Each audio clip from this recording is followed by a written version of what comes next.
لبيك اللهم لبيك لبيك لا شريك لك لبيك শুনছেন তো নাকি জাদু বিদ্যা চালায়, কিন্তু যাদের হৃদয়ে আল্লাহর প্রেম ভালোবাসা থাকে তাদেরকে জাদুও কিছু করতে পারে না।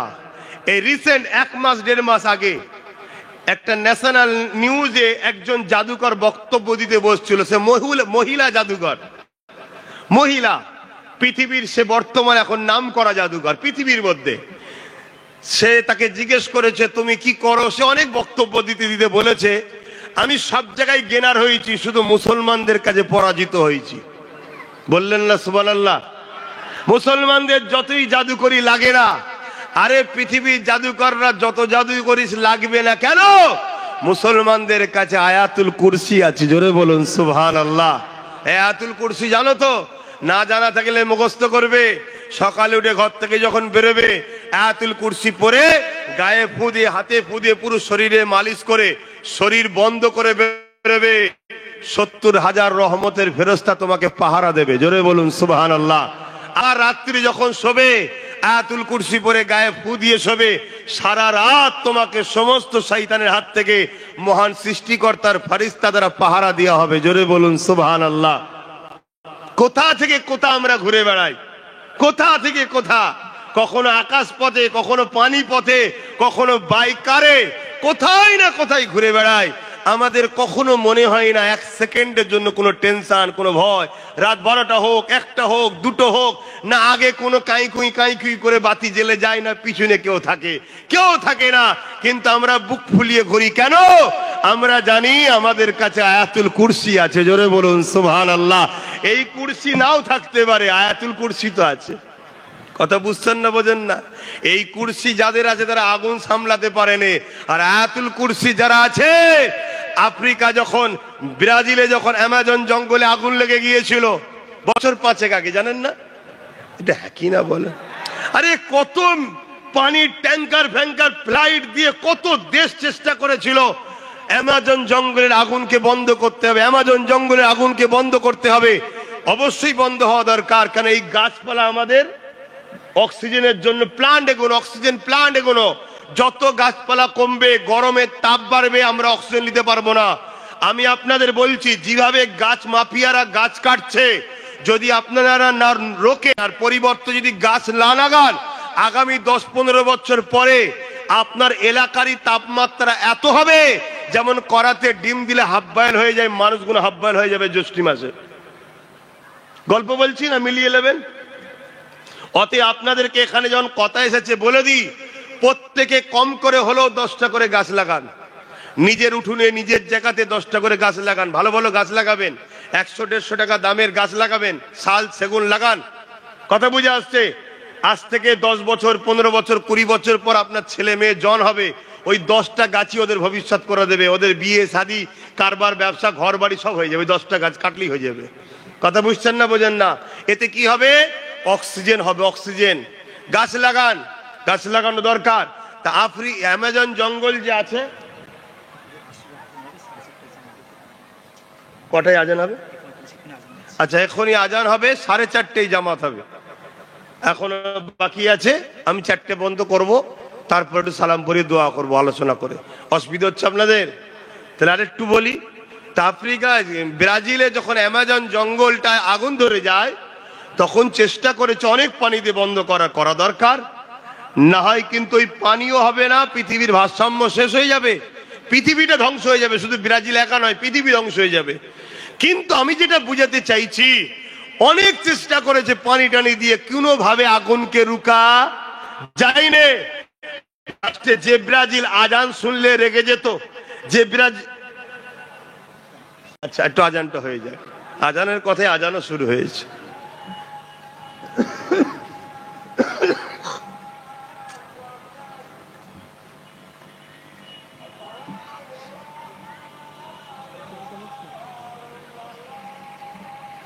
আশহাদু আল্লা ইলাহা ইল্লাল্লাহ।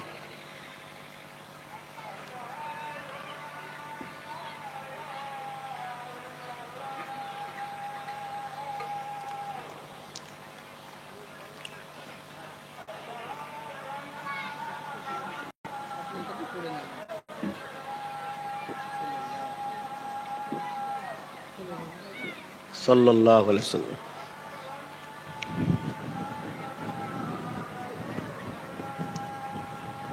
সাল্লাল্লাহু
দরুদ শরীফ আল্লাহুম্মা সাল্লি আলা,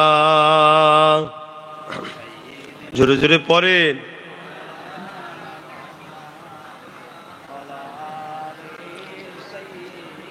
মাওলানা মুহাম্মদ। যাদের হৃদয়ে আছে আল্লাহর ভয়, তারা কখনো ভুলে যায় না। আল্লাহর প্রেম ছাড়া এই দুনিয়ায় কারো কাছে কোনো কিছু চায় না। যাদের হৃদয়ে আছে আল্লাহর ভয়, তারা কখনো ভুলে যায় না।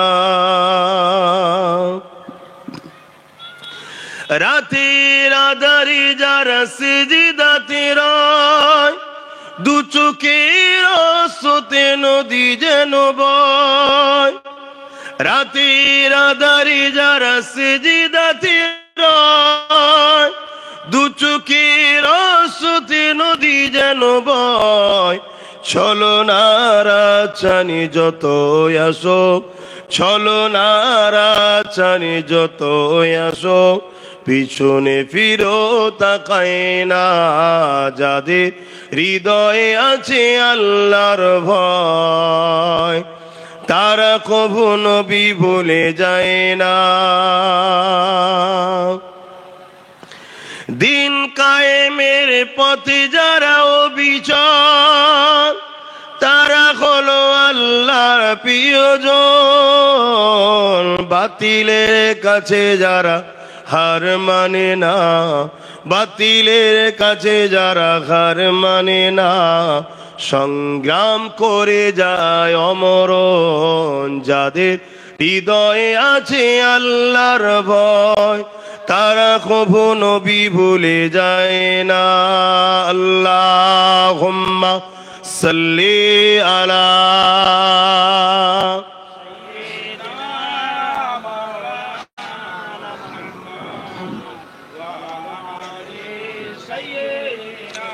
মাওলানা মুহাম্মদ। আমার আব্বা জানেরা, সময় দিকে খেয়াল করে সংক্ষেপ করছি, কথাটা একটু বলেলি।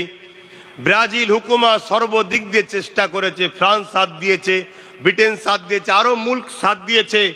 ফ্লাইটে করে পানি দিচ্ছে যে বন্ধ হয়, নানা রকম কেমিক্যাল গ্যাস অনেক রকম দিয়ে চেষ্টা করছে বন্ধ করার, কিছুতেই কিন্তু অ্যামাজন জঙ্গলের আগুন বন্ধ করতে পারেনি। লাস্টে ব্রাজিল হুকুমত যারা মসজিদকে বন্ধ করতে চেয়েছিল, মাদ্রাসাকে বন্ধ করতে চেয়েছিল, আজও যেমন আমার দেশে আওয়াজ উঠছে মসজিদ বন্ধ করো, মাদ্রাসা বন্ধ করো। আমি আবার বলবো, লাপালাপি ভালো, কিন্তু খুব লাপালাপি ভালো নয়। কথা বুঝছেন না, বোঝেন না? কেন খুব জোর লাপালে আমার ঠ্যাং ভেঙে যেতে পারে। লাপালাপি করা ভালো কেন? যে যার রুটি শাকতে গেলে তো প্ল্যান করছে। মসজিদ মাদ্রাসার বিরোধী না বললে তাহলে এক শ্রেণীকে তো বুকা বেনিয়ে আমার কোলে আনা যাবে না। বুঝছেন না, বোঝেন না? তা লাপালাপি করছো করো, বেশি লাপালাপি করতে যাও না। লেস্টে কেঁচো খুঁড়তে খুঁড়তে কেউটে বেরিয়ে পড়বে, আর কেউটো ছবল মারলেই বুঝতে পারছো তো পুরো ফিল্ম হয়ে যাবে একদম। তো যাক, তো ব্রাজিল হুকুমত উলামাদের কাছে গেছে, ইমামের কাছে গেছে, মসজিদে গেছে, গিয়ে বলছে ভাই সব দিক দিয়ে শেষ ট্রাই, তোমরা একটু দেখো। কয়েকজন উলামা গেছে গাড়িতে, তাদের কারে করে গিয়ে অ্যামাজন জলের পাশে গিয়ে সেখানে দূরে কাজ নামাজ পড়ে আল্লাহর কাছে হাত তুলে বলছে, আল্লাহ এটা মানুষের জন্য, আপনি এই জঙ্গল মানুষের জন্য উপকারে লাগে, কত জীব জন্তু পুড়ে যাচ্ছে, আল্লাহ আপনি আকাশ থেকে পানি দেন। সঙ্গে সঙ্গে দোয়া হতে হতে মেঘলা হলো, পানি হলো, অ্যামাজন জঙ্গলের আগুন নিভিয়ে গেল। জোরে বলুন সুবহানাল্লাহ। তো ভাইয়ের আমার, আমি বুঝাতে চাইছি এটাই, যাদের কাছে আয়াতুল কুরসি আল্লাহ দিয়েছে তাদের অন্য কুরসির প্রয়োজন নাই, কিন্তু কুরসিতে যদি কেউ বসে মানবরূপী পশু হয়, তাকেও কুরসি থেকে নাবিয়ে দিবার দায়িত্ব আয়াতুল কুরসিওয়ালাদের আছে না নাই? এটাকেও মাথায় রাখতে হবে, না হয় আল্লাহ ওই জালিমের সাথে তোমারও বিচার করবে। কেন জুলুম করা শুধু অন্যায় নয়, জুলুমকে দেখে চুপ করে থাকাটা আরো বড় অন্যায়। কথা বুঝে আসছে? আর সমাজে যেভাবে জুলুম হয়, একদল মুসলিম, আদিবাসী, দলিত, গরিব হিন্দুদের ওপরও জুলুম হয় না? হয় না? খারাপ নেবেন না। যেমন আজকে একটা রায় বাহির হচ্ছে না, কি আজকের রায় বাহির হচ্ছে, তো আমার সেই তিলোত্তমা বোনের যে অত্যাচার হয়েছিল, একটা রায় বাহির হচ্ছে। আমি আপনাকে বলছি, গরিবই সবসময় বলি হয়, গরিবই সবসময় বলি হয়। এটা আমার মতামত আপনাকে শোনাচ্ছি, শোনেন। এই যে সিভিক ভাইয়েরা রয়েছে, সিভিক ভাইয়েরা মনে করছে আমাদের বিরাট উপকার হচ্ছে। না না, ধনীদের ছেলের জন্য সময় হলে একটা করে ধরে ধরে বলি দিয়ে হবে, তোমাদের তৈরি থেকো। কথা খারাপ লাগতে পারে অনেকের, আমরা কারো মুখের দিকে চেয়ে কথা বলি না, কারো খাই না, কারো দয়াতে বেঁচে থাকি না। আমরা সৃষ্টিকর্তার খাই, সৃষ্টিকর্তার দয়ায় থাকি, কারো দাদাগিরি আমরা মেনে নিই না। তুই যে লাট সাহেব হতে পারিস, পাকামু করবি, হাত তুলবো, আমেরিকার মতো দশা হয়ে যাবে, যা মর্গে যা। কথা বুঝছেন না? বোঝেন নে? কেন গরিবকে সবসময় জুলুম করা হয়, গরিবের উপরে সর্ব জায়গায় অত্যাচার করা হয়। সে গরিব যদি হিন্দু হয় তার উপরেও জুলুম হয়, গরিব যদি আদিবাসী হয় তার উপরেও জুলুম হয়, আর মুসলমানের উপরে তো জুলুম হওয়াটা স্বাভাবিক। কেন মুসলমান আমরা ভালো নয়, খারাপ লিউনি, আমরা ভালো নয়। আমাদের উচিত ছিল জুলুমের বিরুদ্ধে লড়াই, আমরা জুলুমের পক্ষে সাপোর্ট করি, এজন্য আমাদের মাঠটা পাওনা হয়েছে। কিন্তু বাকি যাদের উপরে হয়, হিন্দু হোক, আদিবাসী হোক, মতুয়া হোক, আরো কত ধর্মের মানুষ আছে, গরিব যে হয়, পাড়ার বিদেশি ধনী লোকের ঘরের কুকুর খেতে পাই তো গরিব খেতে পাই না। কি গো, কথা কি খারাপ লাগছে নাকি? গরিবের পাশে থাকবে। আপনারা যে ইসলাম এটুকু বলে যাচ্ছি, গরিবকে ভালো রাখবেন, আর মাথায় এটুকু ঢুকিয়ে নেন, মজলুমের সাথে কেউ না থাকুক, সৃষ্টিকর্তা থাকে। মুসলিম যদি অমুসলিম হয় আর জালিম যদি মুসলিম দাবিদারও হয়, আমার আল্লাহ অমুসলিমের সাথে আছে, জালিম মুসলমানের সাথে নাই। আল্লাহ কখনো জালিমের সাথে নাই, এটা মাথার মধ্যে রেখে দেবে। তাই তুমি আমি যদি জালিমের সাথে থাকি, আমার আল্লাহ কিন্তু তোমাকে আমাকে সাহায্য করবে না। আজকে প্যালেস্তাইনের উপরে কি জুলুম হয়েছিল, ওই জালিমদের সাথে যারা সাথ দিয়েছে, দেখে লিও সবার জবানা জব্দ আল্লাহ করবে। কেন? 9 বছরের বাচ্চাকে পর্যন্ত ফাঁসি দেওয়া হয়েছে। কিসের মানবতা এটা? কিসের সভ্যতা? কিসের ইনসাফ, ইনসানিয়াত? একটা 9 বছরের ছেলে কখনো সমাজ বিরোধী হতে পারে? তারা আবার বলে আমরা ভিআইপি, তোমাদের মতো ভিআইপি কে জুতোর তলায় রাখি আমি আব্বাস সিদ্দিকী। তোমরা ভিআইপি নয়, তোমরা মানবরূপী পশু। তোমাদের দেখতে মানুষ লাগে, কিন্তু তোমরা মানবরূপী পশু। তোমরা ছোট্ট ছোট্ট বাচ্চাদের ঘরে গণহত্যা করো। আজকে যেমন আমার দেশের মণিপুরে হচ্ছে, জানেন না? জানেন না? আমার দেশের মণিপুরে হচ্ছে কি অত্যাচার হচ্ছে, আমার দেশটাও ধ্বংসের দিকে চলে যাচ্ছে। উত্তরপ্রদেশে মানুষকে ধরে ধরে গুলি করে করে দিচ্ছে, ইনকাউন্টার যদি করবি তাহলে কিতাব, আইন, সংবিধান, কোর্ট কি জন্য রয়েছে? আজকে আমার বাংলাতেও ইনকাউন্টার শুরু হয়েছে, হয়েছে না হয়নি? এগুলো সব সমাজ বিরোধীরা, এরা কখনো সংবিধানকে মান্যতা দেয় না। আর এই অন্যায়কে যারা মেনে নেবে, যদি মুসলমান হও তুমি, তার উপরে আল্লাহর মারটা একটু বেশি হবে। কেন? তুমি ওয়াদা করেছো আমি আল্লাহর পক্ষে, নবীর পক্ষে। অন্য কেউ ভুল করলে জানা শাস্তি হবে, তুমি ওয়াদা করার পরে ভুল করলে তোমার ডবল শাস্তি হবে। এক কথা শুনছো না? শোনো না কেন? তোমার ভুলের জন্য ইসলামের গায়ে লোক হাত তুলবে, তোমার ভুলের জন্য ইসলামকে লোক কলম চালাবে, তোমার ভুলের জন্য মানুষ ইসলামের বিরুদ্ধে কথা বলবে। যেমন আজকে সোশ্যাল মিডিয়াতে বলা হচ্ছে না, হয়নি? হ্যাঁ, শুধু মুর্শিদাবাদে নাকি জঙ্গি ঢুকে পড়ছে, শুধু ঢুকে পড়ছে জঙ্গি, আর বাকিগুলো সব ঘোড়ার ঘাস কাটছে। কথা বুঝছেন না? বোঝেন না? বড় বড় পদে বসে ঘোড়ার ঘাস কাটছে, আর জঙ্গি ঢুকে পড়ছে। নিরীহ নিরীহ ঘরের ছেলেগুলোকে তুলে নিয়ে যে 10 বছর জেল খাটিয়ে বলছে আমাদের সন্দেহ হয়েছে, ভুল হয়ে গেছে। কথা বুঝছেন না? বোঝেন না? এগুলো কি জুলুম নয়? এই জুলুম যেখানেই হবে, সেই জুলুমের পক্ষে থাকলে হবে না, জুলুমের বিরুদ্ধে থাকতে হবে। আর এই জুলুম যারা করবে তাদের উপরে অবশ্যই খোদার পক্ষ থেকে মার আসবে, সে মুসলিম হোক আর যেই হোক, খোদার মার আসবে। তো যাক, আমি যেটা বুঝাতে চাইছিলাম, বুঝাতে গিয়ে এই দিকে চলে গেলাম।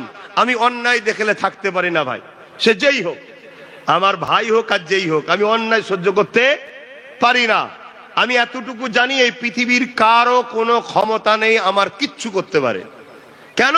আমার তকদিরে আমার সৃষ্টিকর্তা যেটা লিখে পাঠিয়েছে সেটা হবে।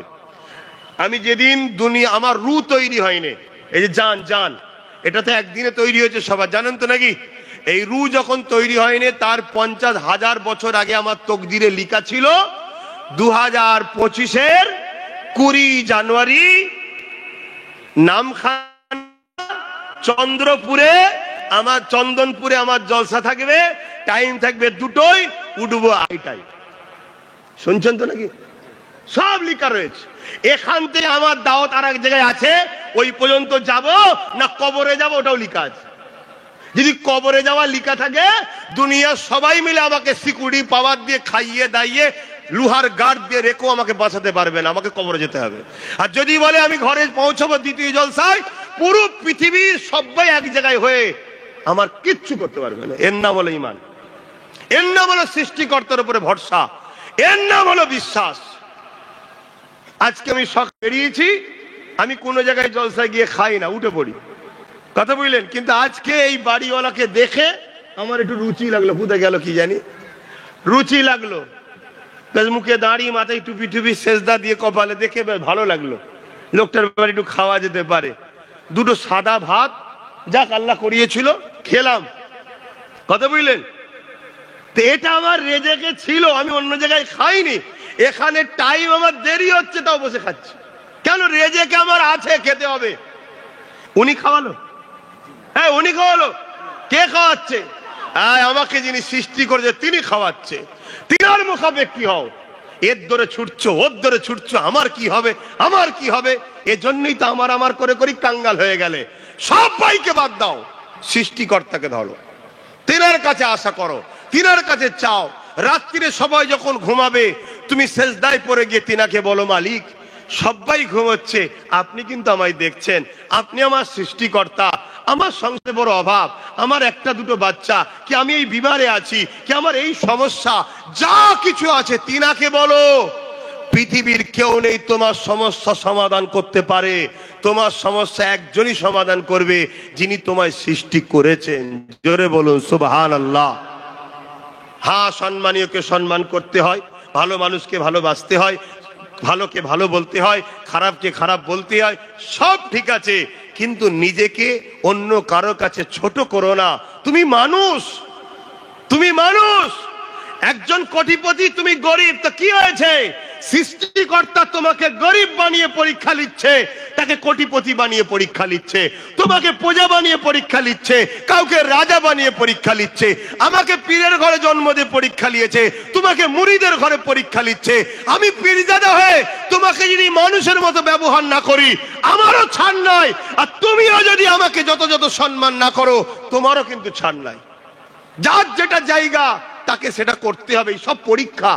দেখি গরিব হয়ে আমাকে ধরে রাখে কিনা, দেখি ধনী পয়সা পেয়ে মানুষকে মানুষ মনে করে না, আমার খুশির জন্য গরিবের পাশে দাঁড়ায়। এইটাই হলো পরীক্ষা। দেখি কাউকে ক্ষমতায় বসিয়ে সে মানুষের উপকার করে না মানুষের ক্ষতি করে, এসবই পরীক্ষা। তাই আমি বলবো আমার ভাইদেরকে, বাপেদেরকে, মায়েদেরকে, বোনেদেরকে, এই সামান্য দুদিনের দুনিয়ার জন্য সৃষ্টিকর্তার নাফরমানি করবেন না। সৃষ্টিকর্তা যেটা চায় সেই রাস্তাতে চলুন। তাই যুগে যুগে তিনি নবী রসুল পাঠিয়েছেন। মুসা আলাইহিস সালামের কথাটা বলছিলাম, সময় তো খুবই সংক্ষেপ, মুসা নবীর কথাটা শুধু শেষ করে দিই। 70,000 জাদুকর দড়ি ছেড়েছে, 70,000 সাপ হয়েছে। মুসা নবীকে সৃষ্টিকর্তা এলাহান করলেন, আওয়াজ দিলেন, মুসা তুমি তোমার হাতের লাঠিটা ছাড়ো। মুসা নবী লাঠিটা ছাড়লেন, বিশাল একটা সাপ হয়ে গেল। বললেন না সুবহানাল্লাহ? কিন্তু আগে জাদুকররা দড়ি ছেড়েছে, সাপ হয়েছে, আমি সুবহানাল্লাহ বলতে বলেছি, কিন্তু মুসা নবীর বেলায় বলতে বললাম কেন? ভাববেন মুসা আমাদের পক্ষে, তাই না, এখানে সত্য আর মিথ্যার ব্যাপার আছে। তাই কি আমি শুধু সুবহানাল্লাহ বলবো কেন? 70,000 জাদুকর যখন দেখছে মুসার লাঠিটা সাপ হয়ে গেছে, তাদের দড়িও সাপ হয়েছে, কিন্তু 70,000 জাদুকর সব ফেরাউনের দরবারে দাঁড়িয়ে গিয়ে ফেরাউনকে ছেড়ে দিয়ে মুসা নবীর কদমে এসে পড়ে বলছে, মুসা তুমি বারহাক সত্য, তোমরা আমাকে কলমা পড়িয়ে ইসলামে জায়গা করে দাও। জোরে বলুন সুবহানাল্লাহ, আরো জোরে বলুন। তাহলে জাদুকরকে নিয়ে এলো ফেরাউন, খাওয়ালো ফেরাউন, যত্ন করলো ফেরাউন। জাদুকররা দড়ি ছাড়লো, সাপ হলো। মুসা নবী লাঠি ছাড়লো, সাপ হলো। আরে তুমিও তো সাপ বানিয়েছো, উনিও তো সাপ হয়েছে লাঠিটা, তা দেখার কি আছে? জাদুকররা বলছে, শোনো, জাদু আর মুসার মধ্যে পার্থক্য আছে। আমরা রশি ছেড়েছি, সাপ হয়েছে, সাপ কিন্তু হাকিকাতে হয়নি, রশি রশি আছে, জনগণ দেখছে সাপ হয়েছে। কিন্তু মুসা যেই লাঠি ছেড়েছে, অবাক হয়ে যাচ্ছি, ওটা লাঠি নেই, ওটা সত্যিকারেরই সাপ হয়েছে। জোরে বলুন সুবহানাল্লাহ, আরো জোরে বলুন সুবহানাল্লাহ। এ থেকে প্রমাণ হয় আমরা শয়তানের সাহায্যে জাদু দেখিয়ে মানুষকে ধোঁকা দিই, কিন্তু মুসার পক্ষে মুসার সৃষ্টিকর্তা আল্লাহ রয়েছে, যিনার ক্ষমতা আছে না নাই? বাপের সামান্য রস থেকে যদি মায়ের পেটে সন্তান বানাতে পারে, ওই সন্তানের এক একটা চোখে 13,000 কোটি করে লেন্স আছে। শুনে রাখো, আরে 150 বছরের বিজ্ঞান মেনে নিয়েছে রিসার্চ করে, এক একটা চোখে কত লেন্স? 13,000 কোটি। দুটো চোখে 26,000 কোটি লেন্স আছে, একটার সাথে একটা তার সম্পূর্ণ আলাদা। তোমার এই 8 GB মেমোরিতে 100 GB লোড দিলে যেমন হ্যাং হয়ে যায়, আল্লাহর কুদরত বেশি চাপ দিলে আউট হয়ে যাবে। শুনছেন তো? তাহলে 26,000 কোটি দুটো চোখের মধ্যে যে সৃষ্টিকর্তা লেন্স দিতে পারে, সেই সৃষ্টিকর্তা সামান্য বাপের শরীরের পানি থেকে একটা মানুষকে মায়ের পেটে তৈরি করতে পারে, বিনা খুঁটিতে আসমান টিকিয়ে রাখতে পারে, এমন করে এই পাহাড় কায়নাত সব তৈরি করতে পারে, সেই সৃষ্টিকর্তা এই মুসার লাঠিকে সত্যিকারেরই সাপ বানিয়ে দিয়েছে। জোরে বলুন সুবহানাল্লাহ। তাই 70,000 জাদুকর ফেরাউনের দল ছেড়ে দিয়ে মুসা নবীর হাতে হাত দিয়ে কলেমা পড়ে ইসলাম অ্যাকসেপ্ট করে। জোরে বলুন সুবহানাল্লাহ। আমার দয়ার নবীর ব্যাপারটাও জাদুঘর এসেছিল না? আসেনে এই আবু জেহেল জাদুকর নিয়ে এসেছিল আমার নবীর কাছে, জানেন তো? ছোট্ট করে একটু টাচ করছি। জাদুকর আবু জেহেল আমার নবীকে কোনো দিক দিয়ে হারাতে পারে না। লাস্টে হাবিব ইয়ামানি নামে একটা জাদুকরকে ডেকে এনেছে। হাবিব ইয়ামানি তৎকালীন সময় পৃথিবীর সব থেকে বড় জাদুকর ছিল, আমার নবীর কাছে নিয়ে এসছে। আমার রসুলকে হাবিব ইয়ামানি জিজ্ঞেস করছে, আপনি নাকি নবী মেসেঞ্জার দাবি করেছেন? আল্লাহ নবী বললেন, আনা মুহাম্মদ রাসূলুল্লাহ। তখন হাবিব ইয়ামানি বলছে, আকাশে কিছু জাদু করে দেখাও, আকাশে কিছু করে দেখাও। কেন? জাদুকররাও জানে জাদু জমিনে হয়, আকাশে। শুনছেন তো? তা হাবিব ইয়ামানি বলছে, আকাশে কিছু করে দেখাও। আমার দয়ার নবী হযরত প্রফেট মুহাম্মদ সাল্লাল্লাহু আলাইহি সাল্লাম তিনি আসমানের দিকে মুখ তুলেছে, তখন চাঁদনি রাত ছিলেন, পুরো 14 গোল চাঁদ উঠেছে, পূর্ণিমার চাঁদ। হাবিব ইয়ামানিকে বলছে, হাবিব ইয়ামানি এই চাঁদটা দুটুকরো করে দেবো? ভাই মুখে আর কথা বেরোবে মনে হয়? এই চাঁদ কি দুটুকরো করা যায়? চাঁদ কি সরানো যায়? কিন্তু আমার নবীর নূর থেকেই ওই চাঁদ তৈরি। জোরে বলুন সুবহানাল্লাহ। আল্লাহ নবী শুধু উংলি ইশারা করলো, চাঁদটা দুটুকরো হলো। শুধু দুটুকরো হয়নি, একটা পাহাড়ের ইমাতায় আর একটা পাহাড়ের উমাটায়। পৃথিবীর প্রত্যেকটা বিজ্ঞানী যারা চাঁদে গেছে, তারা স্বীকার করতে বাধ্য হয়েছে তারা স্বীকার করতে বাধ্য হয়েছে যে চাঁদ ইমাতা থেকে উমাতা চিরা ছিল, পরে জুড়া হয়েছে। আরে ওটা রাসূলের উঙ্গলির ইশারাতে হয়েছে। জোরে বলুন আল্লাহ। নিজেকে গর্ব করো মুসলমান, এ নবীর উম্মত, গর্ব করো সেই মোহাম্মদ রসুলের তোমরা উম্মত। কার পিছনে ছোট, কোন দিকে যাও, কি করো, কাকে ফলো করো, কার পিছনে ঘুরে বেড়াও, কাকে সম্মান করো, একটু দেখে দেখে করা দরকার। আল্লাহ তোমাদেরকে কি নিয়ামত বানিয়েছে। তোমার নেতা তো মোহাম্মদ সাল্লাল্লাহু আলাইহি সাল্লাম, যার ইশারায় চাঁদ দুটুকরো হয়। চাঁদ নয়, এই সূর্য যে ডুবে গেছে, ওই সূর্যকে আমার নবী ইশারা করেছে, সূর্য আবার পুনরায় ফিরে এসেছে। জোরে বলুন সুবহানাল্লাহ, আরো জোরে বলেন।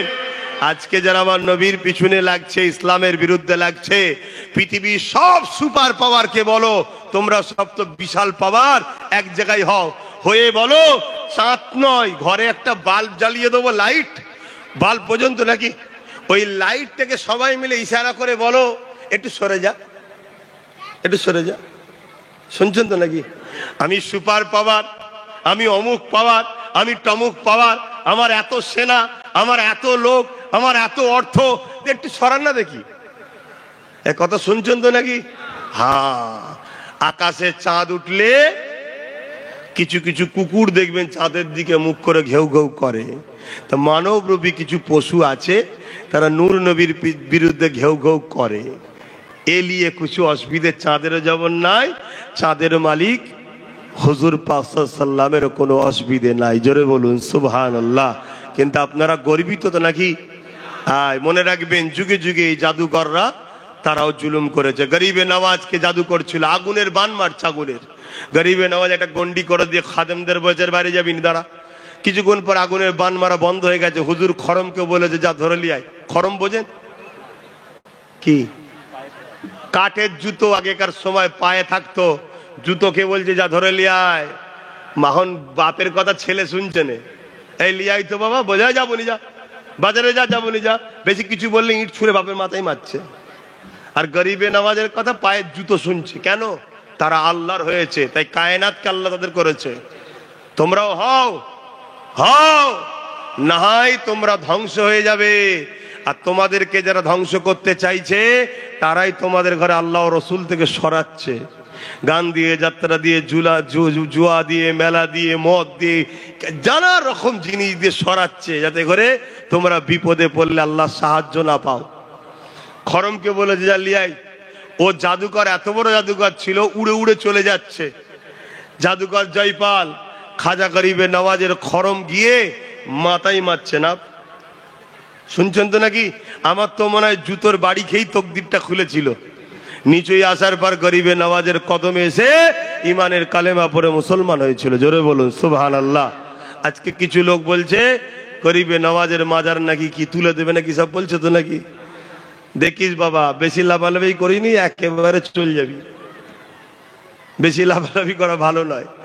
তো যাক, শখ যাই গদিতে মাথা মারবে কি, একটু যদি মনে হয় একটুখানি আমি হেড দেবো, মাথা মারবো, গদিতে মারো, নরম জায়গায় মারো, সব ঠিক আছে। শক্ত জায়গায় মাথা মারতে যেও না। কথা কিছু বুঝছেন না, বোঝেন? হ্যাঁ, এটা হজরতে শেরে খোদা আলীর বেটা গরিবে নওয়াজ, শেরে খোদা মাওলা আলীর বেটা হাসান ও হোসাইনি, ওখানে মাথা মারতে যেওনি। আমার দেশের প্রধানমন্ত্রী খুব ভালোভাবে চেনে ওনাকে, জানেন তো নাকি? এজন্য এই বছরে আবার চাদর দিয়ে পেটিয়েছে, প্রত্যেক বছরে পাঠায়। বাবা, আমি নরেন্দ্র দামোদর মোদির পক্ষ থেকে বাবা, একটু খেয়াল রেখো বাবা। শুনছেন তো নাকি? পুকুর পাড়ে দেখবেন চ্যাংচিকে মাছগুলো বেশি লাফায়, আর যখন বড় বড় মাছ হয় চুপচাপ বসে থাকে। অতএব দেশের প্রাইম মিনিস্টার জানে গরিবে নওয়াজের পিছনে লাগলে কি হতে। আর কথা নয়, সালাম দেবো, ইয়া নবী সালাম। বাধা রয়েছে।